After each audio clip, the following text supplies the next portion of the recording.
ಅವರು ರಚನೆ ಮಾಡಿದಂತಹ ಇತಿಹಾಸ ಗ್ರಂಥ ಅದು ಶ್ರೀಮನ್ ಮಹಾಭಾರತ. ಶಾಸ್ತ್ರೇಶು ಸಾರಂ ಅಂತ ವರ್ಣನೆ ಮಾಡಿದ್ದಾರೆ. ಮಹಾಭಾರತದ ಒಳಗೆ ಏನು ಹೇಳಲಿಲ್ಲ ಅದು ಎಲ್ಲಿಯೂ ಹೇಳಿಲ್ಲ.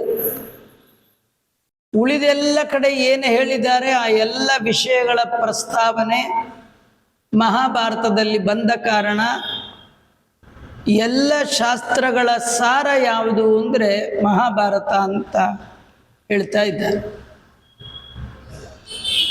ಆ ಮಹಾಭಾರತದಲ್ಲಿಯೂ ಕೂಡ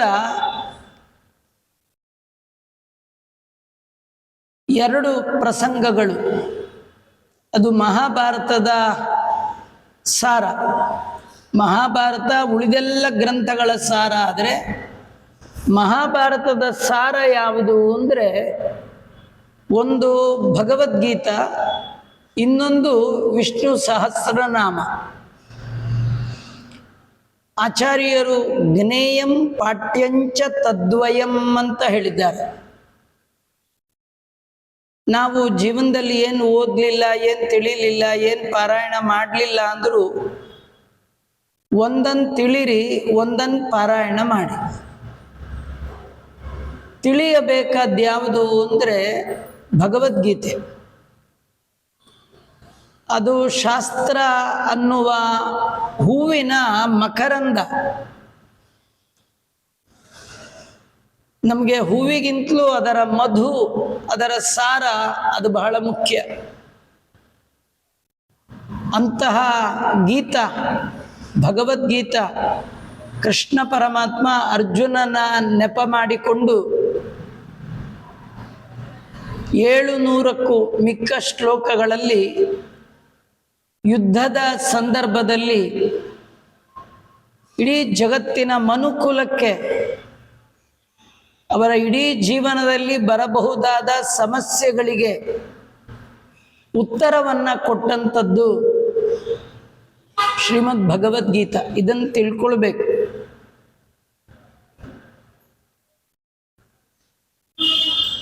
ಮತ್ತೆ ಏನು ಪಾರಾಯಣ ಮಾಡ್ತಿರೋ ಬಿಡ್ತಿರೋ, ಪಾರಾಯಣ ಮಾಡಲೇಬೇಕಾದಂತಹ ಒಂದು ಸ್ತೋತ್ರ, ಅದು ಭೀಷ್ಮಾಚಾರ್ಯರು ಹೇಳಿದ್ದು ವಿಷ್ಣು ಸಹಸ್ರನಾಮ. ಇದೆರಡು ಬಹಳ ಮುಖ್ಯವಾದದ್ದು. ಈ ಎರಡು ಇರುವಂತಹ ಗ್ರಂಥ ಮಹಾಭಾರತ. ಮಹಾಭಾರತದಲ್ಲಿ ಒಂದು ಘಟ್ಟ ರಾಜಸೂಯ ಯಾಗ ನಡೆದ ಸಂದರ್ಭ. 2 ದಿನದಲ್ಲಿ ಯಥಾಶಕ್ತಿ ಯಥಾಮತಿ ಹೇಳುವ ಪ್ರಯತ್ನ. ಸ್ವಯಂ ಜಗದ್ಗುರು ಮಧ್ವಾಚಾರ್ಯರು 32 ಅಧ್ಯಾಯಗಳಲ್ಲಿ ಮಹಾಭಾರತದ ಕಥೆಗೆ ನಿರ್ಣಯವನ್ನು ಕೊಟ್ಟಿದ್ದಾರೆ. ಅದು ಕೇವಲ ಮಹಾಭಾರತಕ್ಕೆ ಮಾತ್ರ ಅಲ್ಲ, ಎಲ್ಲ ಪುರಾಣಗಳು, ರಾಮಾಯಣವನ್ನು ಸೇರಿಸಿ 32 ಅಧ್ಯಾಯಗಳ ತಮ್ಮ ತಾತ್ಪರ್ಯ ನಿರ್ಣಯದಲ್ಲಿ ವ್ಯಾಸ ನಿರ್ಮಿತವಾದಂತಹ ಮಹಾಭಾರತವನ್ನು ಹೇಗೆ ತಿಳ್ಕೊಳ್ಬೇಕು. ನೇರ ಓದಿದ್ರೆ ನಮಗೆ ಅರ್ಥ ಆಗಲ್ಲ. ಯಾಕಂದರೆ ಅದಕ್ಕೆಲ್ಲ ಬೇರೆ ಬೇರೆ ಅರ್ಥಗಳಿದೆ. ದೇವತೆಗಳಿಗೂ ಕೂಡ ತಿಳಿಲಿಕ್ಕೆ ಬಾರದ ಅರ್ಥವನ್ನು ಅದರೊಳಗೆ ವೇದವ್ಯಾಸ ದೇವರು ಇಟ್ಟಿದ್ದಾರೆ. ಅಂದಮೇಲೆ ಮನುಷ್ಯರು, ನಮಗೆ ಮನೆಯಲ್ಲಿದ್ದವರು ಮಾತಾಡಿದ್ದೇ ಅರ್ಥ ಆಗಿರೋಲ್ಲ. ನೀವು ಹೀಗೆ ಹೇಳಿದ್ರೆ ನಾನು ಹಾಗೆ ಅಂದ್ಕೊಂಡೆ ಅಂತೇಳಿ ಜಗಳ ಮಾಡ್ತಿರ್ತೀವಿ. ನಾನು ಹಾಗೆ ಅಂದಿಲ್ಲ ಅಂದರೂ ಕೇಳಲ್ಲ. ನಮಗೆ ಮನುಷ್ಯರ ಮಾತೆ, ಒಡ ಹುಟ್ಟಿದವರ ಮಾತೆ, ಹೆತ್ತವರ ಮಾತೆ ಅರ್ಥ ಆಗ್ತಿಲ್ಲ ಅಂದಮೇಲೆ ದೇವರ ಮಾತು, ವೇದವ್ಯಾಸ ದೇವರ ಮಾತು ಅಷ್ಟು ಸುಲಭಕ್ಕೆ ಅರ್ಥ ಆಗಲ್ಲ. ಆಚಾರ್ಯರಂದ್ರೆ ಅವರೇ ಭಾವಿ ಬ್ರಹ್ಮರು. ವಾಯುವಿಗೆ ಸಮರಿಲ್ಲ ಜಗದೊಳು ವಾಯುದೇವರೇ ಬ್ರಹ್ಮರು. ಅವರು ಭಗವಂತನ ಕುತ್ತಿಗೆಯಲ್ಲೇ ಕೂತಿದ್ದಾರೆ. ಕೌಸ್ತುಭ ಮಣಿ ಅಂತ ಏನಿದೆ ಅದು ವಾಯುದೇವರೇ. ಭಗವಂತನ ಕಂಠದಲ್ಲಿ ಏನು ಬರುತ್ತೆ ಪಟ್ಟಂತ ಗ್ರಹಣ ಮಾಡಿಬಿಡ್ತಾರೆ. ಅವರೇ ಆಚಾರ್ಯರಾದ ಕಾರಣ ಮಹಾಭಾರತವನ್ನ ಹೇಗೆ ತಿಳ್ಕೊಳ್ಬೇಕು. ಉಳಿದ ಯಾರೂ ಕೂಡ ಯಾವುದೇ ಪುರಾಣಕ್ಕೆ ವ್ಯಾಖ್ಯಾನ ಮಾಡಲಿಲ್ಲ. ಪುರಾಣಗಳಿಗೆ ಒಂದು ಅರ್ಥ ವ್ಯಾಖ್ಯಾನ ತಿಳಿದುಕೊಳ್ಳುವ ಪದ್ಧತಿಯನ್ನು ಮೊಟ್ಟ ಮೊದಲ ಬಾರಿಗೆ ಜಗತ್ತಿಗೆ ಕೊಟ್ಟ ಮಹಾನುಭಾವರು ಆನಂದ ತೀರ್ಥ ಭಗವತ್ಪಾದಾಚಾರ್ಯ. ಕೃಷ್ಣ ಪರಮಾತ್ಮ ಅರ್ಜುನನಿಗೆ ಹೇಳ್ತಾ ಇದ್ದಾನೆ, ಎಲ್ಲರೂ ಮಹಾಶ್ವಮೇಧ ಅಂತ ಕೃಷ್ಣ ಮಾಡಿದ ಯಾಗಕ್ಕೆ ಹೋಗಿದ್ರು. ಅದ್ಭುತವಾದ ಯಾಗ. ಆ ಸಂದರ್ಭದಲ್ಲಿ ಕೃಷ್ಣ ಅರ್ಜುನನಿಗೆ ಹೇಳ್ತಾ ಇದ್ದಾನೆ, ಮಧ್ವಶ ಏವ ಸರ್ವೇಪಿ. ಅರ್ಜುನ, ನೀನು ಇಲ್ಲಿರುವಂತಹ ಎಲ್ಲರೂ ಸಮಸ್ತ ಚೇತನಾತ್ಮಕವಾದ ಪ್ರಪಂಚ ಏನಿದೆ ಅದೆಲ್ಲ ನನ್ನ ಅಧೀನ. ಈಗ ನೀ ಏನೆಲ್ಲ ರಾಜ್ಯಗಳನ್ನು ಗೆದ್ದಿದ್ದೀಯಾ, ಏನೆಲ್ಲ ವಿಜಯ ಸಂಪಾದನೆ ಮಾಡಿದ್ದೀಯಾ, ಇದೆಲ್ಲ ನನ್ನ ಇಚ್ಛೆ. ನನ್ನನ್ನು ನೋಡಿ ನೀ ಆಶ್ಚರ್ಯ ಪಡಬೇಡ, ಅಥವಾ ನಾನು ಇಷ್ಟು ಮಾಡಿದೆ ಅಷ್ಟು ಮಾಡಿದೆ ಅಂತ ಅಹಂಕಾರನೂ ಪಡಬೇಡ. ತಸ್ಮಾನ್ನ ವಿಸ್ಮಯಕಾರ್ಯೋ ನದರ್ಪಶ್ಚತ್ವಯಾನಗ ಮನ್ಮನಾ ಭವ ಮದ್ಭಕ್ತೋ ಮದ್ಯಾಜಿ ಮಾಂ ನಮಸ್ಕುರು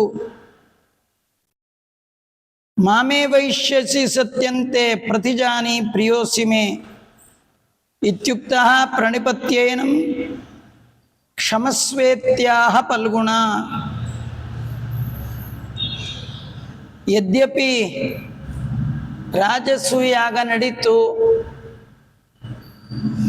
ಬಹಳ ವಿಜೃಂಭಣೆಯಿಂದ ನಡೀತು. ಧರ್ಮರಾಜ ಮಾಡಿದ ರಾಜಸೂಯಾಗ.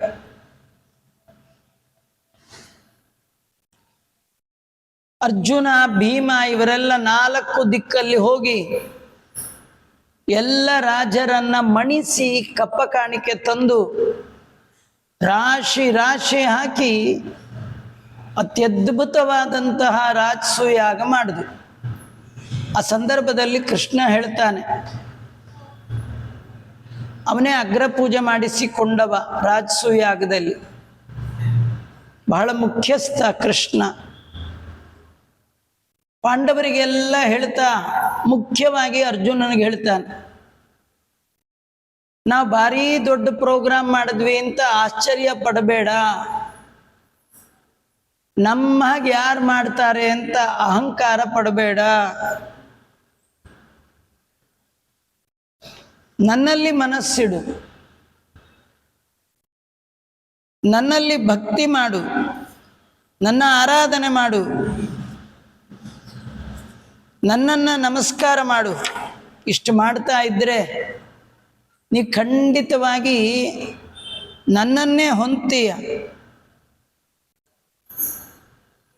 ಇದಕ್ಕೆ ಬೇಕಾದ್ರೆ ನಾನು ಶಪಥ ಮಾಡಿ ಹೇಳ್ತೇನೆ, ಪ್ರತಿಜ್ಞೆ ಮಾಡಿ ಹೇಳ್ತೇನೆ. ಇಷ್ಟಂದಾಗ ಅರ್ಜುನನಿಗೆ ತಾನು ಎಷ್ಟು ಅಹಂಕಾರ ಪಟ್ಟೆ, ಏನೆಲ್ಲ ತಪ್ಪು ಮಾಡಿಬಿಟ್ಟೆ ಅಂಥೇಳಿ ತುಂಬ ನಾಚಿಕೆ ಆಯಿತು. ಅವನಿಗೆ ಮನಸ್ಸಿನೊಳಗೆ ಇತ್ತು, ಬಹಳಷ್ಟು ರಾಜರನ್ನು ಗೆದ್ದವ ನಾನು ಅಂತ. ರಾಜಸೂಯಾಗಕ್ಕೆ ತುಂಬ ರಸೀತಿ ಹರಿಸಿದವ್ ನಾನೇ ಇಷ್ಟು ಕಲೆಕ್ಷನ್ ಮಾಡಿದ್ದು, ಹೀಗೆಲ್ಲ ಭಾರಿ ಜಂಬ. ಕೃಷ್ಣ ಹೇಳ್ದ, ಅದೆಲ್ಲ ನಿನ್ನಿಂದ ಆಗಿದ್ದಲ್ಲ, ನನ್ನಿಂದ. ಎಲ್ಲ ನೆನಪು ಮಾಡಿಕೊಂಡು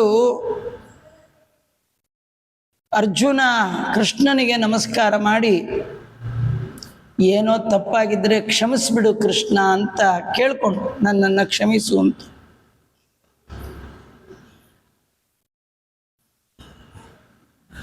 ಪಾಂಡವರು ಕೃಷ್ಣನ ಒಟ್ಟಿಗೆ ಕೆಲವು ಕಾಲ ಇದ್ದು ಅಲ್ಲಿಂದ ಹೊರಟಿದ್ದಾರೆ.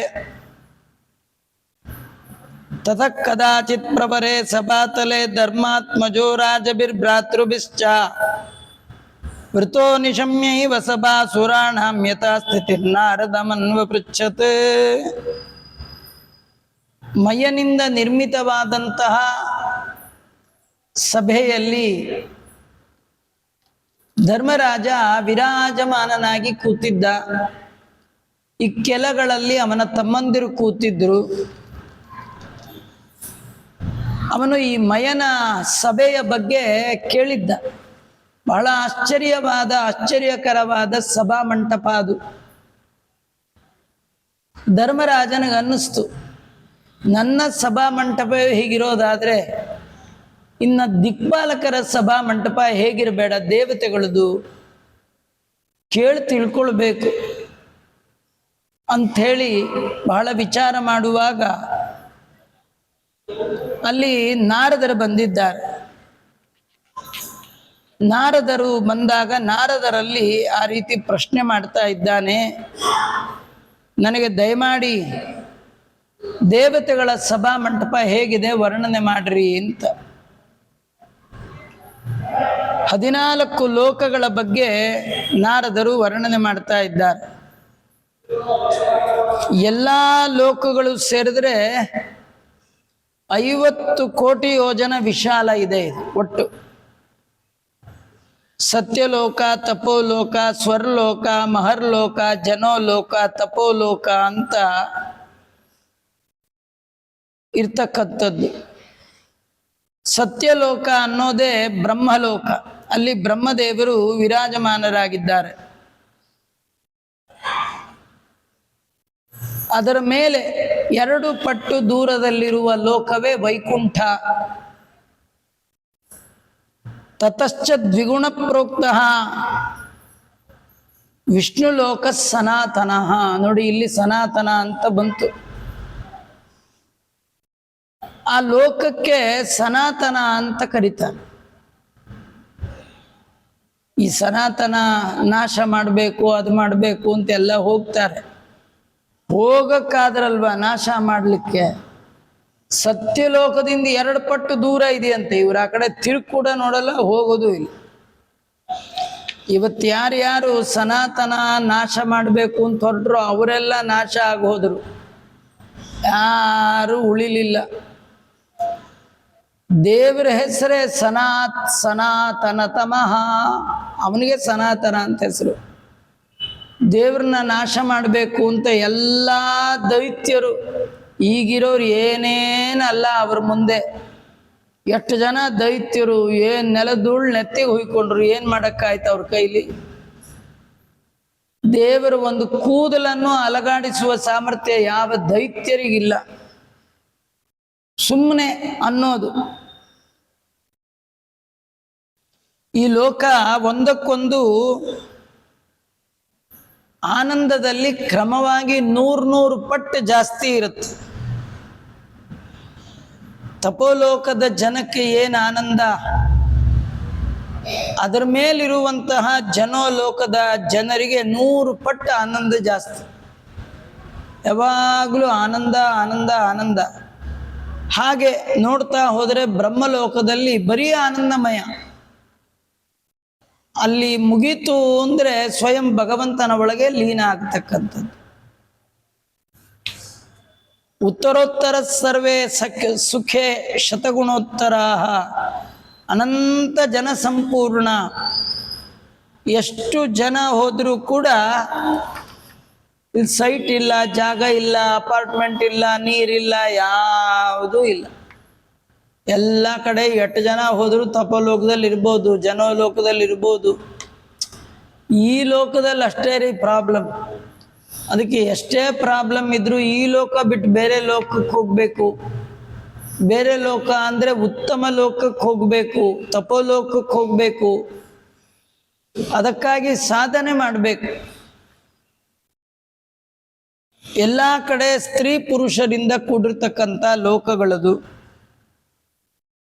ಹಾಗೆ ಕೆಳಗಿನ 7 ಲೋಕಗಳು ಕೂಡ ಒಳ್ಳೆ ರತ್ನದಿಂದ ಕೂಡಿರ್ತಕ್ಕಂಥದ್ದು. ಆ 7 ಲೋಕಗಳ ಕೆಳಗೆ ಶೇಷದೇವರು ಆ ಲೋಕವನ್ನ ಹೊತ್ಕೊಂಡಿದ್ದಾರೆ. ಅದ್ಯಾವುದು ಅಂದ್ರೆ ಅತಲ, ವಿತಲ, ಸುತಲ, ತಲಾತಲ, ರಸತಲ, ಮಹಾತಲ, ಪಾತಾಳ. ಇಲ್ಲಿ ಪಾತಾಳ ಅಂದ್ರೆ ಕೆಳಗಿನ ಅಂತ ಅರ್ಥ. ಪಾತಾಳದವರೆಗೆ ಯಾವೆಲ್ಲ ಲೋಕಗಳಿದೆ ಅದೆಲ್ಲ ಕೆಳಗಿನ ಲೋಕ. ಅತಲ ಲೋಕದಲ್ಲಿ ಬಲ ಅನ್ನುವ ಅಸುರ, ವಿತಲದಲ್ಲಿ ಹಾಟಕೇಶ್ವರ ಅನ್ನುವ ರುದ್ರ, ಸುತಲದಲ್ಲಿ ಬಲಿಚಕ್ರವರ್ತಿ ಅವನ ಮನೆ ಮುಂದೆ ವಾಮನ, ತಲಾತಲದಲ್ಲಿ ಮಯ ಅಂತ ಅಸುರ ಅವನು, ಮಹಾತಲದಲ್ಲಿ ಕ್ರೋಧವಶರು ಅನ್ನುವವರು ಸರ್ಪಗಣ, ರಸಾತಲದಲ್ಲಿ ನಿವಾತ ಕವಚರು ಅಂತ ರಾಕ್ಷಸರು, ಪಾತಾಳದಲ್ಲಿ ವಾಸುಕಿ ಅದೇ ಮೊದಲಾದ ಸರ್ಪಗಳು.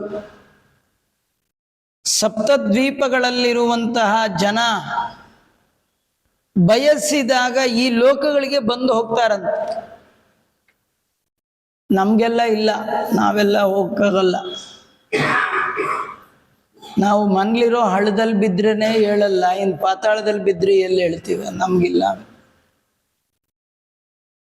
ಅಲ್ಲಿರೋರೆಲ್ಲ ಬಹುವರ್ಷ ಸಹಸ್ರಿಣ, ಸಾವಿರ ವರ್ಷ ಇರ್ತಾರೆ ಅಲ್ಲಿರೋರು.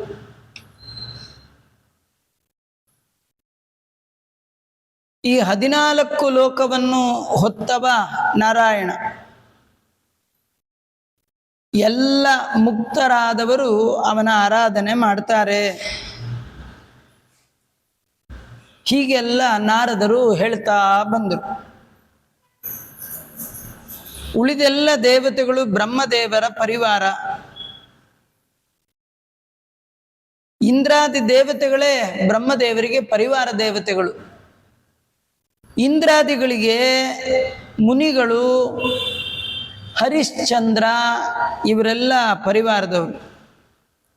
ಇಂದ್ರನ ಸಭೆಯಲ್ಲಿ ಮುನಿಗಳಿದ್ದಾರೆ. ಪರಾಶರರು, ಶಂಕ ಋಷಿಗಳು, ಲಿಖಿತರು, ದುರ್ವಾಸರು, ದೀರ್ಘತಮಸ್ಸರು, ಪವಿತ್ರಪಾಣಿ, ವಾಲ್ಮೀಕಿ, ಶಮೀಕ, ಮೇಧಾತಿಥಿ, ಪುಲಸ್ತ್ಯ, ಪುಲಹ, ಕ್ರತು ಇವರೆಲ್ಲರೂ ಇದ್ದಾರೆ.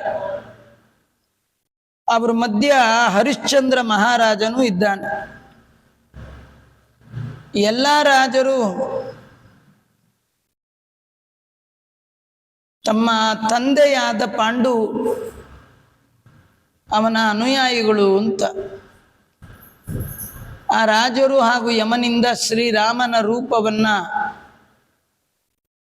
ಉಪಾಸನೆ ಮಾಡ್ತಾ ಸಭೆಯಲ್ಲಿ ಇದ್ದಾರೆ ಅಂತ ತಿಳಿಸ್ತಾ ಇದ್ದಾರೆ. ವರುಣ ಸಭೆ, ಅಲ್ಲಿ ಭಗವಂತನ ಮತ್ಸ್ಯ ರೂಪ ಉಪಾಸ್ಯ. ಕುಬೇರನ ಸಭೆ, ಅಲ್ಲಿ ಕಲ್ಕಿ, ಈಶಾನ್ಯದಲ್ಲಿ ನರಸಿಂಹದೇವರು ಉಪಾಸ್ಯರಾಗಿದ್ದಾರೆ. ಹೀಗೆಲ್ಲ ವಿವರಗಳನ್ನು ಹೇಳುವಾಗ ಸೂಕ್ಷ್ಮವಾಗಿ ಧರ್ಮರಾಜ ಯೋಚನೆ ಮಾಡಿದ. ಎಲ್ಲ ರಾಜರ ತರ ಹರಿಶ್ಚಂದ್ರ ಒಬ್ಬ ರಾಜ. ಇಂದ್ರಲೋಕದಲ್ಲಿ ಹರಿಶ್ಚಂದ್ರನ ಹೆಸರು ಹೇಳಿದ್ರು. ನಮ್ಮಪ್ಪ ಎಲ್ಲಿದ್ದಾನೆ ಹೇಳಲೇ ಇಲ್ವಲ್ಲ ಅಂತ ಈ ನಾರದರೆಲ್ಲ ಹೋಗಿ ನೋಡ್ಕೊಂಡು ಬಂದಿದ್ರು.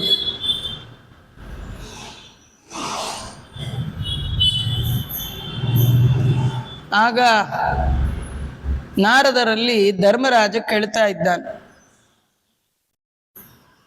ಅದೇನು ಹರಿಶ್ಚಂದ್ರ ಮಾತ್ರ ಇಂದ್ರನ ಸಭೆಯಲ್ಲಿದ್ದ, ಅದೇನು ಕಾರಣ ಅಂತ. ನಾರದರು ಹೇಳ್ತಾ ಇದ್ದಾರೆ, ಅಷ್ಟು ಎತ್ತರಕ್ಕೆ ಹೋಗ್ಲಿಕ್ಕೆ ಏನು ಕಾರಣ ಹರಿಶ್ಚಂದ್ರ ಅಂದ್ರೆ ಅವನು ಮಾಡಿದ ರಾಜಸೂಯ ಯಾಗ. ರಾಜಸೂಯ ಯಾಗದ ಮಹಿಮೆಯಿಂದಾಗಿ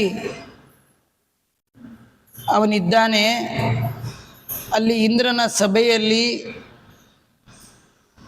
ಆದರೆ ನನಗೊಂದು ಮಾತು ಹೇಳಿ ಕಳಿಸಿದ್ದಾನಪ್ಪ ಧರ್ಮರಾಜ, ನೀನು ಅದನ್ನು ಮಾಡಬೇಕು. ಏನಂದ್ರೆ, ನನ್ನ ದೊಡ್ಡ ಮಗನಿಗೆ ಹೇಳ್ರಿ ಧರ್ಮರಾಜನಿಗೆ ರಾಜಸೂಯಾಗ ಮಾಡಲಿ, ಅವನ ತಮ್ಮಂದಿರಿರೋದ್ರಿಂದ ಅವರಿಗೆ ಮಾಡ್ಲಿಕ್ಕೆ ಸಾಧ್ಯ. ಭೀಮ, ಅರ್ಜುನ ಇವರೇ ಮೊದಲಾದವರು. ಎಲ್ಲದಕ್ಕಿಂತ ಹೆಚ್ಚಾಗಿ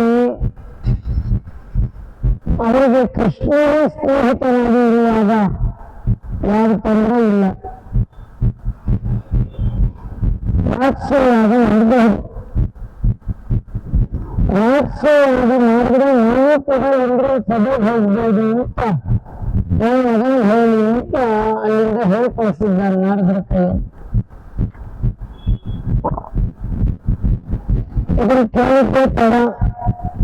ಧರ್ಮರಾಜ ನಾನು ಕೂಡ ರಾಜಸೂಯಾಗ ಮಾಡಿ ನಮ್ಮಪ್ಪನಿಗೆ ಉತ್ತಮವಾದ ಸ್ಥಳವನ್ನ ಕಲ್ಪನೆ ಮಾಡಿಕೊಡ್ಬೇಕು ಅಂತ ವಿಚಾರ ಮಾಡಿ ಎಲ್ಲ ತಮ್ಮಂದಿರನ್ನು ಕೂಡಿಸ್ಕೊಂಡು ಮಂತ್ರಾಲೋಚನೆ ಮಾಡ್ತಾ ಇದ್ದಾನೆ. ಎಲ್ಲ ತಮ್ಮಂದರು ಒಳ್ಳೇದು ಅಂತ ಹೇಳಿದ್ರು. ಎಲ್ಲರೂ ಹೇಳಿದ್ರು ಕೂಡ ಧರ್ಮರಾಜ ವಿಚಾರ ಮಾಡ್ದ, ಇವರೆಲ್ಲ ಎಸ್ ಅಂದ್ರೆ ಏನು ಪ್ರಯೋಜನ ಇಲ್ಲ, ಕೃಷ್ಣ ಎಸ್ ಅನ್ಬೇಕು. ನಮ್ಮ ಎಲ್ಲ ಔನ್ನತ್ಯಕ್ಕೆ ಕೃಷ್ಣ ಕಾರಣ. ನಾವು ಇದು ಯಾರ್ದೋ ಕಥೆ ಅಲ್ಲ, ನಮ್ಮದೇ ಕಥೆ. ನಮ್ಮಲ್ಲಿ ಎಲ್ಲರೂ ಎಸ್ ಅನ್ನೋದೇ ಅಪರೂಪ. ಎಲ್ಲ ಅಂದಿದ್ದಾರೆ ಅಂತ ನೀವು ಮಾಡಕ್ ಹೋದ್ರೆ ದೇವ್ರು ಎಸ್ ಅಂದಿಲ್ಲ ಅಂದ್ರೆ ಆಗೋದಿಲ್ಲ. ನಿಮ್ಮಲ್ಲಿ ಎಲ್ಲ ಅಪೋಸ್ ಮಾಡಿರ್ಲಿ, ದೇವರೊಬ್ಬ ನಿಮ್ಮ ಜೊತೆಗಿದ್ರೆ ಆ ಕೆಲಸ ಅನಾಯಾಸವಾಗಿ ಆಗಲಿ. ಇದು ಭಗವಂತನ ಮಹಿಮ. ನರಚಿತ್ತಕ್ಕೆ ಬಂದದ್ದು ಲವಲೇಶ ನಡೆಯದು. ನಾವು ಕೆಲಸ ಇರಲ್ಲ, ಏನೇನೋ ಯೋಚನೆ, ಅದು ಮಾಡ್ಬಿಡೋಣ, ಇದು ಮಾಡ್ಬಿಡೋಣ, ಹೀಗೆ ಮಾಡ್ಬಿಡೋಣ, ಹಾಗೆ. ದೇವ್ರಂತ ಒಂದು ಮಾಡೋಕ್ಕಾಗಲ್ಲ, ಸುಮ್ಮನೆ ಇರು. ಅದಕ್ಕೆ ನಾವು ದೇವ್ರಿಗೆ ಹೇಳಬೇಕು, ಇಟ್ಟಂಗೆ ಇರುವೇನೋ ಹರಿಯೇ. ನಾವು ಅದು ಮಾಡಬೇಕು ಇದು ಮಾಡಬೇಕು ಅಂದ್ಕೊಂಡಾಗ ಏನು ಮಾಡ್ಲಿಕ್ಕಾಗದಿದ್ರೆ ಬೇಜಾರು. ಏನೂ ಮಾಡಬೇಕು ಅಂತ ಅನ್ಕೊಂಡ್ರಲ್ಲ, ಏನೋ ಒಂದು ದೊಡ್ಡ ಕೆಲಸ ನಮ್ಮಿಂದಾದ್ರೆ ಭಾರಿ ಆನಂದ. ನೀವು ಹೀಗೆ ಮಾಡಬೇಕು ಹಾಗೆ ಮಾಡಬೇಕು ಅಂತ ಅನ್ಕೊಂಡು ಸ್ವಲ್ಪ ಆದರೆ ದುಃಖ. ನಾ ಎಷ್ಟೋ ಅನ್ಕೊಂಡಿದ್ದೆ, ಸದ್ಯ ಇಷ್ಟ ಆಯಿತು ಅಷ್ಟೇ ಅನ್ಕೊಳ್ಬೇಡಿ, ಏನು ಅನ್ಕೊಳ್ಬೇಡಿ. ಇಟ್ಟಂಗೆ ಇರುವೇನು ಹರಿಯೇ ಅಂತ ಇದ್ರೆ ನಮ್ಮ ಹಣೆಯಲ್ಲಿ ಬರದ ಹಾಗೆ ದೇವರು ಮಾಡ್ತಾ ಹೋಗ್ತಾನೆ. ಇದೆಲ್ಲ ತಿಳಿದ ಧರ್ಮರಾಜ ಈ ರಾಜಸೂಯದ ಬಗ್ಗೆ ಕೃಷ್ಣನ ಅಭಿಪ್ರಾಯ ಏನಿದೆ ವಿಚಾರ ಮಾಡೋಣ ಅಂತ ಒಬ್ಬ ದೂತನನ್ನ ಕಳಿಸ್ಕೊಟ್ಟಿದ್ದ. ದೂತ ಕೃಷ್ಣನ ಬಳಿಗೆ ಬಂದಿದ್ದಾನೆ. ಆ ಬಂದ ದೂತ ಅದೇ ಸಂದರ್ಭದಲ್ಲಿ ಕೃಷ್ಣನಿಗೆ 16,100 ಜನ ಇದ್ರಲ್ಲ ಹೆಂಡತಿಗಳು, ಅವರು ತಮ್ಮಂದ್ರೆಲ್ಲ ಸೇರಿ ಒಂದು ಲೆಟರ್ ಬರ್ದಿದ್ರು ಕೃಷ್ಣನಿಗೆ. ಆ ಲೆಟ್ರು ಅವಾಗಲೇ ಬಂದಿತ್ತು. ಜರಾಸಂಧ ಶಿವಯಾಗ ಮಾಡಬೇಕು ಅಂತ ಹೇಳಿ 16,100 ಜನನ ಬಲಿ ಕೊಡಬೇಕು ಅಂತ ಇಟ್ಕೊಂಡಿತ್ತು. ಒಂದು ರಾಜರ ಅರಮನೆಗೆ ಹೋದ್ರೆ ಅಲ್ಲೊಂದು ಗಂಡು ಒಂದು ಹೆಣ್ಣು, ಗಂಡು ಬಲಿಗೆ, ಹೆಣ್ಣು ತನಗೆ, ಹೀಗೆ ತಂದು 16,100 ಹೆಂಟು ಇಟ್ಕೊಂಡಿದ್ದ ಜರಾಸಂಧ. ಆ ಸೋದರರೆಲ್ಲ ಒಟ್ಟಾಗಿ ಅವರು ಕೂಡ ಒಬ್ಬ ದೂತನನ್ನ ಕಳಿಸಿದ್ದಾರೆ. ನಮ್ಮ ರಕ್ಷಣೆ ಮಾಡು ಕೃಷ್ಣ, ನಿನ್ನ ಹೊರೆತು ಪೊರೆಬಬರ ನಾನು ಹರಿಯೇ ಹರಿಯೇ ಅಂತ ಅವರೆಲ್ಲ ಕಳಿಸಿದ್ದಾರೆ.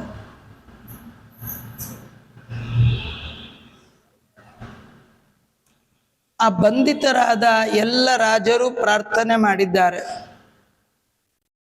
ನಾವೆಲ್ಲ ನಿನ್ನ ಸಂಬಂಧಿಕರು, ನಾವೆಲ್ಲ ರಣರಂಗದಲ್ಲಿ ಸೋತು ಬೆಟ್ಟದ ಒಳಗೆ ಬಂದಿಗಳಾಗಿದ್ದೇವೆ.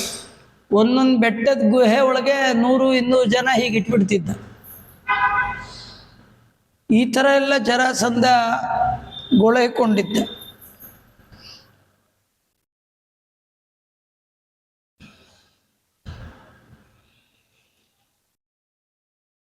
ಅವರೆಲ್ಲ ಹೇಳ್ತಾ ಇದ್ದಾರೆ, ಕೇವಲ 16,000 ಜನ ಮಾತ್ರ ಅಲ್ಲ, ದೃಪಾಯುತ ದ್ವಯೇನ ಸೋ ಅಷ್ಟಾವಿಂಶಕೈ ಶತೈರಪಿ, ನೀನಿರುವಾಗಲೇ 22,800 ಜನ ರಾಜರು. 16,000 ಇಟ್ಕೊಂಡಿದ್ದ, ಎಕ್ಸ್ಟ್ರಾ ಬಂದವ್ರನ್ನೂ ಅಲ್ಲೇ ಹಾಕ್ತದೆ. ಒಟ್ಟು 22,800 ಜನ ರಾಜರನ್ನ ಬಲಿ ಕೊಟ್ಟು ಶಿವನ ಯಾಗ ಮಾಡಬೇಕು ಅಂತ ಇದ್ದಾನೆ. ಆದ್ರಿಂದ ನೀ ಏನಾದರೂ ಮಾಡಿ ನಮ್ಮನ್ನ ರಕ್ಷಣೆ ಮಾಡು. ವಿಮೋಚಯಸ್ವ ತಾನ್ ಪ್ರಭೋ ನಿಹತ್ಯ ಮಗಧೇಶ್ವರಂ, ಜರಾಸಂಧನ ಸಂಹಾರ ಮಾಡಿ ಬಂದಿಖಾನೆಯ ಬಂಧನದಲ್ಲಿರುವ ನಮ್ಮನ್ನ ಬಿಡುಗಡೆಗೊಳಿಸು ಅಂತ ಅವರೆಲ್ಲ ಕೇಳ್ತಾ ಇದ್ದಾರೆ. ಯಾಕೆ ಮಾಡಬೇಕು ಅಂದರೆ,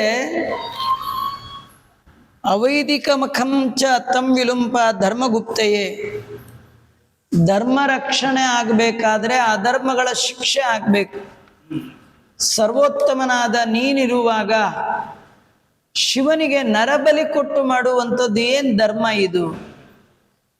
ವೈಷ್ಣವ ಧರ್ಮ ಉಳಿಬೇಕು ಅಂತಾದರೆ ಆ ಧರ್ಮವನ್ನು ನೀನು ನಾಶ ಮಾಡಬೇಕು. ಯಾಕೆಂದರೆ ನಿನ್ನ ಅವತಾರವೇ ಧರ್ಮ ಸಂಸ್ಥಾಪನಾರ್ಥಾಯ ಅಂತ ಹೇಳಿದ್ದೀಯ. ಈಗ ಅಧರ್ಮ ನಡೀತಾ ಇದೆ.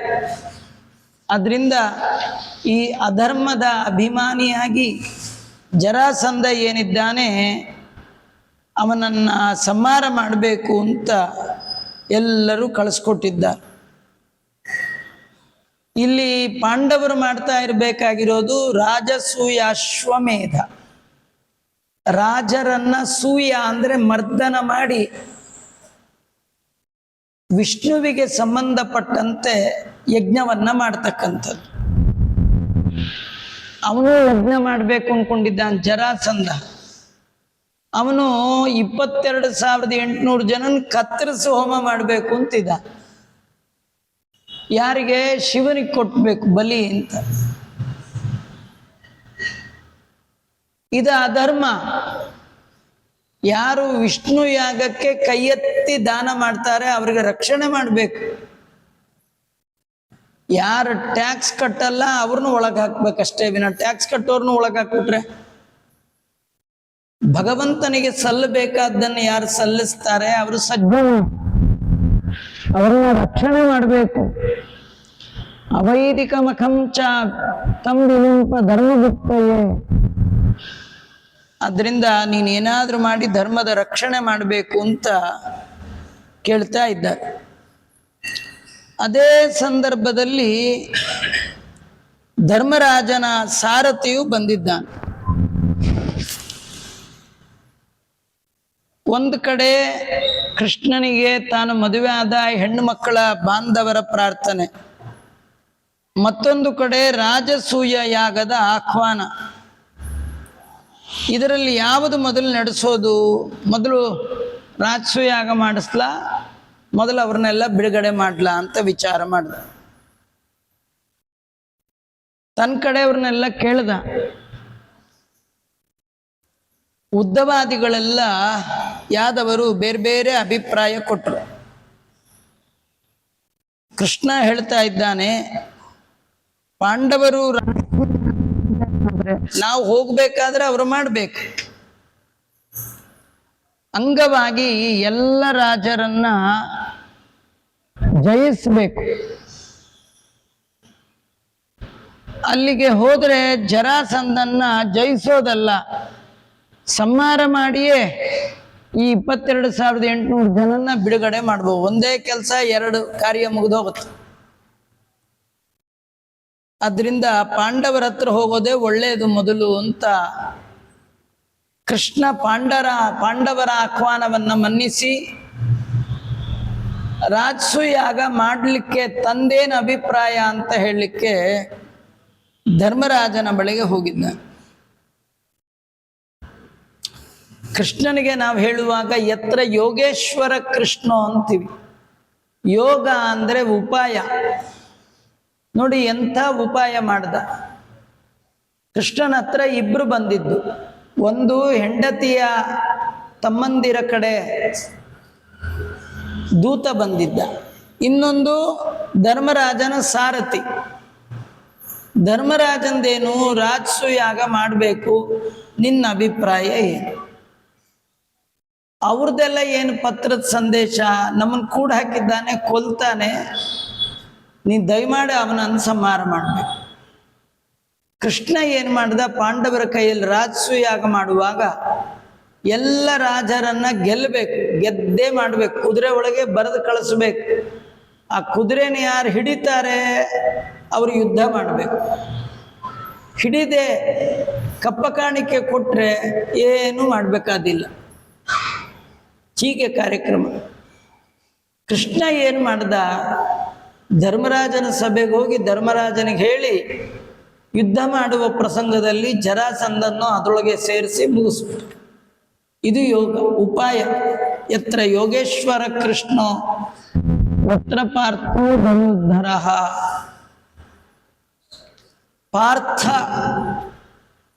ಪಾರ್ಥ ಅಂದ್ರೆ ಅರ್ಜುನ ಅಂತ ಸಾಮಾನ್ಯ. 5 ಜನರ ಹೆಸರು ಪಾರ್ಥರೆ. ಯಾಕಂದ್ರೆ ಅವರಮ್ಮನ ಹೆಸರು ಪೃಥ್ವಿಯ ಮಕ್ಕಳಾದ ಕಾರಣ ಇವರಿಗೆಲ್ಲ ಪಾರ್ಥರು. ಪಾಂಡವರ ಕೆಲಸ ಕೃಷ್ಣನಿಂದಾಗಿ ಆಯಿತು. ಯತ್ರ ಯೋಗೇಶ್ವರ ಕೃಷ್ಣೋ ಯತ್ರ ಪಾರ್ಥೋ ಧನುರ್ಧರ. ಇದ್ರಲ್ಲಿ ನಮಗೇನು ಸಂದೇಶ ಇದೆ ಅಂದರೆ, ನಾವು ಎಲ್ಲ ಪಾರ್ಥರೆ.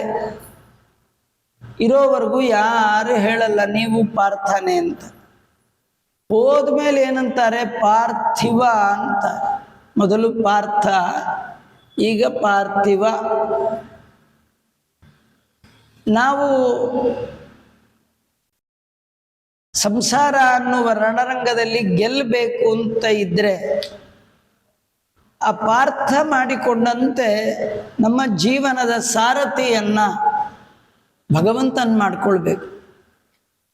ಅವನೇನ್ ಮಾಡ್ದ, ಕೃಷ್ಣನ್ಗೆ ಕುದುರೆಗಳದ್ದು ಎಲ್ಲ ಲಗಾಮ ಅವನ ಕೈ ಕೊಟ್ಬಿಟ್ಟ.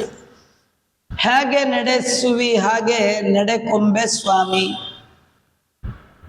ಡ್ರೈವಿಂಗ್ದು ಸ್ಟೇರಿಂಗ್ ಏನಿದೆ ಅದು ಕೃಷ್ಣನ್ ಕೈ ಕೊಟ್ಬಿಟ್ಟ. ರೋಡ್ ಎಲ್ಲ ಹಳ್ಳ ಇದೆ, ಎಲ್ಲಿ ಟ್ರಾಫಿಕ್ಕು, ಎಲ್ಲಿ ಗುದ್ದು ಬಿಡ್ತಾರೆ, ನಿನ್ನ ಕೈ ಕೊಟ್ಟಿದ್ದೀನಿ, ಹೇಗಾದರೂ ಕರ್ಕೊಂಡು. ಕೃಷ್ಣನ ಕೈಯಲ್ಲಿ ರಥ ಒಪ್ಪಿಸಿದ ಕಾರಣ ರಥಿಕನಾದಂಥ ಪಾರ್ಥನಿಗೆ ಯಾವ ತೊಂದರೆನೂ ಆಗಲಿ. ದೇವರು ಕೊಟ್ಟ ದೇಹವೇ ರಥ, ಇದರಲ್ಲಿರುವ ಇಂದ್ರಿಯಗಳೇ ಕುದುರೆಗಳು. ಈ ದೇಹ ಇಂದ್ರಿಯ ಇದನ್ನ ದೇವರು ಕೊಟ್ಟು ಬಿಡಬೇಕು. ಕಣ್ಣು, ಕೈ, ಕಾಲ್, ಕಿವಿ ಎಲ್ಲ ದೇವರು ಕೊಡೋದು. ಕಣ್ಣು ದೇವರು ನೋಡ್ಬೇಕು, ಕಿವಿ ದೇವರನ್ನ ಕೇಳಬೇಕು, ನಾಲ್ಗೆ ದೇವರನ್ನ ಹೊಗಳ್ಬೇಕು, ಕಾಲು ದೇವರಿಗೆ ಪ್ರದಕ್ಷಿಣೆ ಮಾಡಬೇಕು, ಕೈ ದೇವರನ್ನ ಮುಟ್ಟಬೇಕು. ಅದು ಇಂದ್ರಿಯಗಳು. ಆ ಕುದುರೆಗಳ ಲಗಾಮನ್ನ ದೇವರ ಕೈ ಕೊಟ್ಟಾಗ ಕೊಟ್ಟು ಈ ರಥದ ಒಳಗೆ ಜೀವ ರಥಿಕನಾಗಿ ಹೋದರೆ, ಸಾರಥಿಯ ಅನುಗ್ರಹ ಇದ್ರೆ ಯಾವ ಪ್ರಾಬ್ಲಮ್ಮು ಇಲ್ಲ. ಅದಕ್ಕೆ ಧರ್ಮರಾಜ ಹೀಗೆ ನಾನು ಮಾಡಬೇಕು ಅಂತ ವಿಚಾರ ಮಾಡ್ತಾ ಇದ್ದಾನೆ. ಸ್ವಯಂ ಭಗವಂತ ಧರ್ಮರಾಜನ ಸಭೆಗೆ ಬಂದ. ಸಪಂಧವಂ ಸಮರ್ಥಿತ ವಖಾಯ ಧರ್ಮಜೇನ ಚ ಪ್ರಪೃಷ್ಟ ಮಾಧವೋ ವಚೋ ಜಗತ್ಸುಖಾವಹಂ. ಪಾಂಡವರು ಕೃಷ್ಣನಿಗೆ ವಿಶೇಷವಾದ ಮಾನ ಸಮ್ಮಾನವನ್ನ ಮಾಡಿ ಉತ್ತಮವಾದ ಆಸನವನ್ನ ಕೊಟ್ಟು ಹಿರಿಯನಾದ ಧರ್ಮರಾಜ ಕೃಷ್ಣನಲ್ಲಿ ಕೇಳ್ತಾ ಇದ್ದಾನೆ, ಕೃಷ್ಣ, ನಾನು ರಾಜಸು ಯಾಗ ಮಾಡಬೇಕು ಅಂತ ಅನ್ಕೊಂಡಿದ್ದೀನಿ, ನಾನು ಮಾಡ್ಬೋದಾ? ಹೇಗೆ ಹೇಳು, ನಂಗೆ ರಾಜಸು ಯಾಗದ ಬಗ್ಗೆ ಹೇಳು ಅಂತ ಧರ್ಮರಾಜ ಕೇಳ್ತಾ ಇದ್ದ. ಆ ರಾಜಸೂಯ ಯಾಗದ ಹಿರಿಮೆಯನ್ನ ಸ್ವಯಂ ಭಗವಂತ ಧರ್ಮರಾಜನಿಗೆ ಹೇಳ್ತಾ ಇದ್ದಾನೆ. ನಿಜವಾಗಿ ಈ ರಾಜಸು ಯಾಗ ಮಾಡಿದ್ರೆ ಏನು ಫಲ ಅಂದರೆ, ಕೃತೋ ಹಿ ಪಾರಮೇಷ್ಟೇಕಂ, ಬ್ರಹ್ಮದೇವರಾಗ್ತಾರಂತೆ. ಬ್ರಹ್ಮದೇವರ ಪದವಿಗೆ ಯೋಗ್ಯರಾಗ್ತಾರೆ ರಾಜಸೂಯಾಗ ಮಾಡಿದ್ರು. ಆದ್ರೆ ಮಾಡಿದವರೆಲ್ಲ ಹೋಗ್ತಾರೆ ಅಂತ ತಿಳ್ಕೊಳ್ಬಾರ್ದು. ಆ ಬ್ರಹ್ಮ ಪದವಿಗೆ ಎಲಿಜಿಬಿಲಿಟಿ ಇರೋರು ಅದನ್ನು ಮಾಡಿ ಹೋಗ್ಬೇಕು.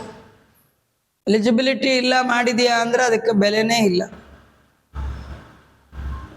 ಇತರರು ಬೇರೆಯವರು ಯಾರಾದರೂ ರಾಜಸೂಯಾಗ ಮಾಡಿದ್ರೆ ಅವರಿಗೆ ಬ್ರಹ್ಮ ಪದವಿ ಸಿಗಲ್ಲ. ಅಯೋಗ್ಯಕಾನ್ ಮಹಾಪದೇ ವಿಧಾತುರೇಶ ಹಿ ಕ್ರತು ಸಮಾನ ಯೋಗ್ಯತಾ ಗಣಾತ್ ಕರೋಕ್ತಿ ಮುಕ್ತಿಗಂಬರಂ. ತಾರತಮ್ಯಕ್ಕೆ ವಿರೋಧ ಬಾರದ ಹಾಗೆ ಬ್ರಹ್ಮದೇವರ ಪದವಿಯನ್ನ ಕೊಡುವಂಥದ್ದು ಈ ಯಾಗ ಅಂತ ತಿಳಿಸ್ತಾ ಇದ್ದಾರೆ. ಇಂಥ ಯಾಗವನ್ನ ಮಾಡಿದರೆ ಮಾತ್ರ ಉತ್ತಮವಾದ ಲೋಕಪ್ರಾಪ್ತಿ.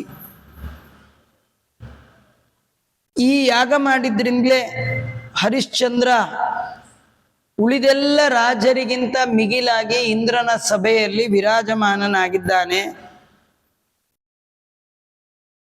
ಅವನಿಗೆ ಮೋಕ್ಷದಲ್ಲಿ ಒಳ್ಳೆಯ ಆನಂದ ಅಲ್ಲ, ಜೊತೆಗೆ ರಾಜಸೂಯಾಗ ಮಾಡಿದವ ತನ್ನ ಗುಂಪಿನ ಮಧ್ಯದಲ್ಲಿಯೇ ದೊಡ್ಡವನಾಗ್ತಾನೆ. ದೊಡ್ಡ ದೊಡ್ಡ ರಾಜರ ಮಧ್ಯದಲ್ಲಿ ಹರಿಶ್ಚಂದ್ರ ಭಾರಿ ಹೆಸರುವಾಸಿ. ಕಾರಣ ಯಾರು ಮಾಡಿರದ ರಾಜಸೂಯ ಯಾಗವನ್ನ ಮಾಡಿದ ಮಹಾನುಭಾವ, ಅಂಥ ಯಾಗವನ್ನ ನೀನು ಮಾಡು ಅಂತ ಹೇಳ್ತಾ ಇದ್ದ. ಅದು ಏನ್ ನಡೀತು ಅಂದ್ರೆ, ನಿಮ್ಮ ತಂದೆ ಮೂಲ ರೂಪದಲ್ಲಿದ್ದಾಗ ಒಮ್ಮೆ ತಪಸ್ ಮಾಡ್ತಾ ಇದ್ದ. ಪರಾವಹ ಅಂತ ಅವರ ಮೂಲ ರೂಪ. ಆ ತಪಸ್ಸು ಮಾಡ್ತಿದ್ದ ಸ್ಥಳಕ್ಕೆ ಇಂದ್ರದೇವರು ಬಂದರು. ಕಣ್ಣು ಮುಚ್ಚಿ ದೇವರ ಧ್ಯಾನದಲ್ಲಿ ಕೂತ ಪರಾವಹನಿಗೆ ಇಂದ್ರದೇವರು ಬಂದದ್ದು ಗೊತ್ತಾಗ್ಲಿಲ್ಲ. ಇಂದ್ರದೇವರು ಏನ್ ಮಾಡಿದ್ರು, ನೀನ್ ನನ್ನ ಕೈ ಕೆಳಗಿರೋನು, ನಾನು ಬಂದ್ರೆ ಎದ್ದು ನಿಂತು ಗೌರವ ಕೊಡಬೇಕು ಅಂತಿಲ್ಲ ನಿನಗೆ ಅಂತ ಹೇಳಿ ಶಶಾಪ ಸಹ ಶಾಪವನ್ನ ಕೊಟ್ಟ. ಇದರಲ್ಲಿ ನಮಗೇನು ಕಥೆ ಇದೆ ಅಂದ್ರೆ, ನಮ್ಮನೆಗೆ ನಮಗಿಂತ ದೊಡ್ಡವ್ರು ಯಾರೇ ಬಂದಿದ್ರೆ ನೀವು ಎಂಥ ದೇವರ ಪೂಜೆ ಕೂತಿದ್ರು ಎದ್ದೋಗಿ ಅವ್ರಿಗೆ ನಮಸ್ಕಾರ ಮಾಡಬೇಕು. ನೀವು ಪೂಜೆಗೆ ಕೂತಾಗ ಯಾರೋ ದೊಡ್ಡ ಸ್ವಲ್ಪ ಹೊತ್ತು ಕೂತ್ಕೊಳ್ಳಿ, ನಾನು ಪೂಜೆ ಮುಗಿಸ್ಕೊಂಡು ಬರ್ತೀನಿ ಎಲ್ಲ ಅನ್ಬಾರ್ದು. ದೇವರೇ ಆ ರೂಪದಲ್ಲಿ ಬಂದಿರ್ತಾನೆ ಅಂತ ತಿಳ್ಕೊಂಡು ನಮಸ್ಕಾರ ಮಾಡ್ಬೇಕಂತ. ನಮ್ಗೆ ಕೆಲವ್ರಿಗೆ ಏನಂದ್ರೆ, ದೇವ್ರ ಮನೇಲಿ ಕೂತ್ಬಿಟ್ರೆ ಯಾರು ಕಣ್ಣಿಗೆ ಕಾಣಲ್ಲ. ಹಾಗೆಲ್ಲ ಇರಬಾರ್ದು. ದೊಡ್ಡವರು ಬಂದಾಗ್ಲೂ ನಾವು ವಿನಯ ತೋರಿಸ್ಲಿಲ್ಲ ಅಂತಾದ್ರೆ, ಗೌರವ ತೋರಿಸ್ಲಿಲ್ಲ ಅಂತಾದ್ರೆ, ಎದ್ದು ನಿಲ್ಲಿಲ್ಲ ಅಂತಾದ್ರೆ, ಮೊದಲು ನಮಗೆ ಹಾಳಾಗುವಂಥದ್ದು ನಮ್ಮ ಆಯುಷ್ಯ. ಬಹಳ ಬೇಗ ಸಾಯ್ತಾನ. ಒಳ್ಳೆ ಆಯುಷ್ಯ ಬೇಕಂದ್ರೆ ಮನೆಗೆ ದೊಡ್ಡವರು ಬಂದಾಗ ನಮಸ್ಕಾರ ಮಾಡ್ತಾರೆ. ಭಾರಿ ಆಯುಷ್ಯ, ಆರೋಗ್ಯ ಎಲ್ಲವೂ ಬರುತ್ತೆ. ನಮ್ಗೆ ಯಾಕೆ ಆಯುಷ್ಯ ಕಡಿಮೆ ಆಗ್ತಾ ಇದೆ? ಎಲ್ಲ 60-70ಕ್ಕೆ ಆಸ್ಪತ್ರೆ ಸೇರ್ಕೊಂಡು ಯಾಕೆ ಹೋಗ್ತಾ ಇದ್ದೀವಿ? ಇದ್ದವ್ರಿಗೂ ಆರೋಗ್ಯ ಯಾಕಿಲ್ಲ ಅಂದ್ರೆ, ದೊಡ್ಡವ್ರಿಗೆ ನಮಸ್ಕಾರ ಮಾಡುವ ಸಂಪ್ರದಾಯವೇ ಹೋಗ್ಬಿಟ್ಟಿದೆ. ಇಲ್ಲೇ ಇಲ್ಲ. ಮೊದಲು ನಿತ್ಯ ನಮಸ್ಕಾರ ಮಾಡೋದು. ಪ್ರಹ್ಲಾದ ರಾಜರು ಅವರಪ್ಪ ಹಿರಣ್ಯಕಶಿಪು ಕಂಡಾಗೆಲ್ಲ ನಮಸ್ಕಾರ ಮಾಡ್ತಿದ್ರಂತ. ನಮ್ಗೆ ಅಷ್ಟೊಂದು ಪುರುಸೊತ್ತಿರ್ತಿರ್ಲಿಲ್ಲ. ಅದಕ್ಕೆ ನಾವೆಲ್ಲರೂ ಊರಿಗೆ ಹೋಗುವಾಗ ಬರುವಾಗ ಒಂದೊಂದು ನಮಸ್ಕಾರ ಅಪ್ಪ ಅಮ್ಮಂಗೆ ಮಾಡ್ತಿದ್ವಿ. ಇನ್ನು ಮ್ಯಾಕ್ಸಿಮಮ್ ಎಕ್ಸಾಮ್ಗೆ ಹೋಗುವಾಗ ಹಾಳಾಗೋಲಿ ಅಂತ ಒಂದು ನಮಸ್ಕಾರ ಮಾಡ್ತಿದ್ವಿ. ಈಗ ಯಾವುದಿಲ್ಲ ರೀ. ಎಕ್ಸಾಮ್ಗೆ ಹೋಗುವಾಗ ತಂದೆ ತಾಯಿಗಳೇ ಕೈ ಮುಚ್ಚೆ, ಸರಿ ಓದಪ್ಪ, ಎಕ್ಸಾಮ್ಗೆ ಹೋಗಪ್ಪ. ಹೌದಾ ಅಲ್ವಾ? ಈಗೆಲ್ಲ ಉಲ್ಟಾ. ಅದಕ್ಕೆ ನಮ್ಗೆ ಆಯುಷ್ಯವೂ ಇಲ್ಲ, ಆರೋಗ್ಯವೂ ಇಲ್ಲ, ಎಲ್ಲ ಕಳ್ಕೊಳ್ತಾ ಇದೆ. ಈ ತಪ್ಪುಗಳು ದೊಡ್ಡವರು ಮಾಡಿದ್ರೇನೆ ಪನಿಷ್ಮೆಂಟ್ ಇದೆ ಅಂದಮೇಲೆ ಚಿಕ್ಕವ್ರು ಮಾಡಿದ್ರೆ ಇಲ್ಲದೆ ಇರುತ್ತೆ. ಪರಾವಹ ಅನ್ನುವಂತಹ ಮರುದ್ಗಣದಲ್ಲಿ ಒಬ್ಬ ಇಂದ್ರದೇವರು ಬಂದಾಗ ಎದ್ದು ನಿಲ್ಲಿಲ್ಲ ಅಂದದ್ದಕ್ಕೆ ಆತನಿಗೆ ಶಾಪ ಬಂದಿದೆ. ವ್ರಜಸ್ವಮಾನುಷೀಂ ತನು ತಥೋ ಮೃತ ಪುನರ್ದಿವಂ. ಏನು ಶಾಪ ಕೊಟ್ಟರು? ನೀ ಮನುಷ್ಯ ಆಗು ಅಂತ ಶಾಪ ಕೊಟ್ರಂತೆ. ಮನುಷ್ಯ ಆಗೋದು ಶಾಪ, ಆದರೆ ನಮಗಲ್ಲ. ನಮಗೆ ಮನುಷ್ಯ ಆಗಿರೋದು ವರ. ಇಲ್ದದ್ರೆ ಎಲ್ಲಿ ಹಂದಿ ನರಿ ನಾಯಿ ಆಗ್ತಿದ್ವೋ ಅನ್ಕೋತೆ, ಮನುಷ್ಯನಾಗು ಅಂತ ನಮ್ಗೆ ವರ. ಅವರು ದೇವತೆಗಳು, ಮರುದ್ಗಣ ದೇವತೆ, ದೇವತೆಗಳಿಗೆ ಮನುಷ್ಯರಾಗೋದು ಶಾಪ. ಅದಕ್ಕೆ ದೇವತೆಗಳು ಯಾರು ಕೂಡ ಓಡ್ಕೋತ ಭೂಮಿಗೆ ಬರಲ್ಲ. ದೇವರು ಹೇಳಿದ್ರೆ ಎಷ್ಟು ಹೇಳಿರ್ತಾರೋ ಅಷ್ಟು ಬಂದ್ ಮಾಡಿ ಬೇಗ ಹೊರಟೋಗ್ತಾರೆ, ತುಂಬಾ ದಿವಸ ಇರಲ್ಲ.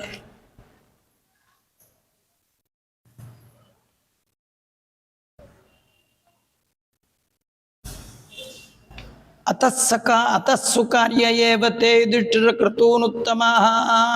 ಧರ್ಮರಾಜ, ನೀನು ಕೂಡ ಈ ಯಾಗವನ್ನ ಮಾಡಬೇಕಪ್ಪ. ನಿಮ್ಮ ತಂದೆಗೆ ಅವರ ಯೋಗ್ಯತೆಗೆ ಅನುಗುಣವಾಗಿರ್ತಕ್ಕಂತಹ ವಿಶೇಷ ಲೋಕ ಪ್ರಾಪ್ತಿ ಆಗಬೇಕು ಅಂತಾದ್ರೆ, ನಿಮ್ಮ ತಂದೆ ಮತ್ತೆ ಸ್ವರೂಪ ದೇಹವನ್ನ ಪ್ರವೇಶ ಮಾಡಬೇಕಾದ್ರೆ ಇಂದ್ರನ ಸಭೆಯಲ್ಲಿ ಮರುದ್ಗಣವಾಗಿ ವಿರಾಜಮಾನನಾಗಬೇಕಂತಾದ್ರೆ ನೀನ್ ರಾಜಸು ಯಾಗ ಮಾಡ್ಬೇಕು. ಮಾಡಿದ್ರೆ ಅವನಿಗೆ ಒಳ್ಳೆ ಪೋಸ್ಟ್ ನಿಮ್ಮಪ್ಪಂಗೆ ಸಿಗತ್ತೆ.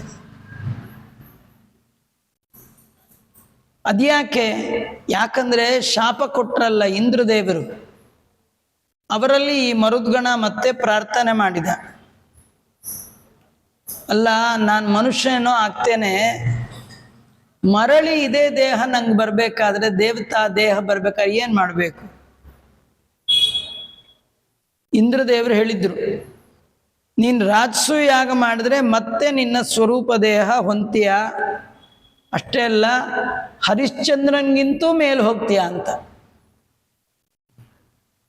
ಆದ್ರಿಂದ ಈ ಕಾರ್ಯವನ್ನ ನೀನು ಮಾಡಬೇಕು ಅಂತ ಕೃಷ್ಣ ಧರ್ಮರಾಜನಿಗೆ ಹೇಳ್ತಾ, ಅದನ್ನ ಆರಂಭ ಮಾಡಿದ್ರೆ ಏನೆಲ್ಲ ಪ್ರಾಬ್ಲಮ್ ಇದೆ ಅದನ್ನ ಹೇಳ್ತಾನೆ. ಆ ಪ್ರಾಬ್ಲಮ್ ಎಲ್ಲ ಕೇಳಿ ಧರ್ಮರಾಜ ಅಂತಾನೆ, ಇಷ್ಟೊಂದು ಪ್ರಾಬ್ಲಮ್ ಇದೆಯಾ? ಹಾಗಾದ್ರೆ ನಮ್ಮಪ್ಪ ಇದ್ದ ಕಡೆನೇ ಇರಲಿ, ನಮ್ಮ ಕೈಲಿ ಆಗಲ್ಲ ಹೋಗಲ್ಲ ಅಂತ. ಏನೇನು ಪ್ರಾಬ್ಲಮ್ ಇದೆ, ದೇವರು ಹೇಗೆ ಅದಕ್ಕೆ ಉತ್ತರ ಕೊಟ್ಟ, ಹೇಗೆ ಆಶ್ವಾಸನೆ ಕೊಟ್ಟ, ಧರ್ಮರಾಜ ಒಪ್ಪಿ ರಾಜಸು ಯಾಗ ಹೇಗೆ ಮಾಡ್ದ, ಇದನ್ನು ಮತ್ತೆ ನಾಳೆ ಸೇರಿದಾಗ ನೋಡೋಣ ಅಂತ ಹೇಳ್ತಾ, ಶ್ರೀಕೃಷ್ಣ ಅರ್ಪಣಮಸ್ತು. ಸರ್ವೇಂದ್ರಿಯ ಪ್ರೇರಕೇಣ ಶ್ರೀ ಪ್ರಾಣಪತಿ ನೇರಿತಃ ಯದವೋಚ ಮಹಂತೇನ ಪ್ರಿಯತಾಂ ಕಮಲಾಲಯ ಮಧ್ವೇಶ ಅರ್ಪಣಮಸ್ತು. ಕೃಷ್ಣ ಅರ್ಪಣಮಸ್ತು.